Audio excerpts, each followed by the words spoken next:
When my dad was in the minor leagues, he didn't teach during the game.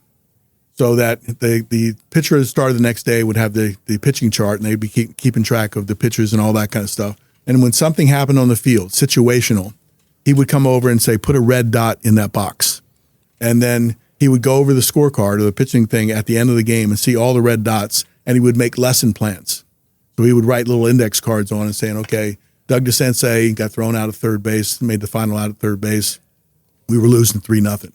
And so he had all his index cards the next day, and he would wait till the next day. Because if you try to teach in the moment, then the kid's emotions aren't feeling good because they made a mistake or something's happened. The emotions are high from the parent. They can't articulate their message really as clearly as they want to. Give yourself 24 hours or overnight. Think about what you want to say.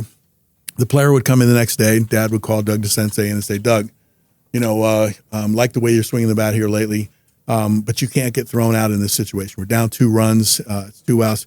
You got to be 100% sure you're going to make that. The time to take that risk is when we're up 3-1 or, the outfielder doesn't have a strong arm. So there was a lot of teaching that went on. And then it took 30 seconds or 40 seconds. And then he would say, you're playing really well.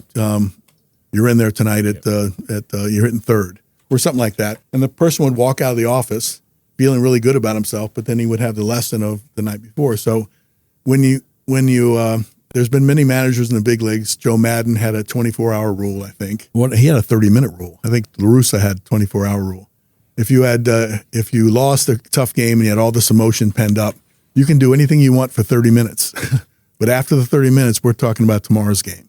And so it gave them an outlet to put it someplace. Yeah. And so those sort of teaching techniques and that's using patience and common sense and an understanding of what's happening to know when the best time to teach is. So when I think about things, don't try to teach during the game. Don't have a post-game analysis on the way home in the car. Make your notes, figure out what you want to say, and then wait till the next day at lunchtime or wait till the next game.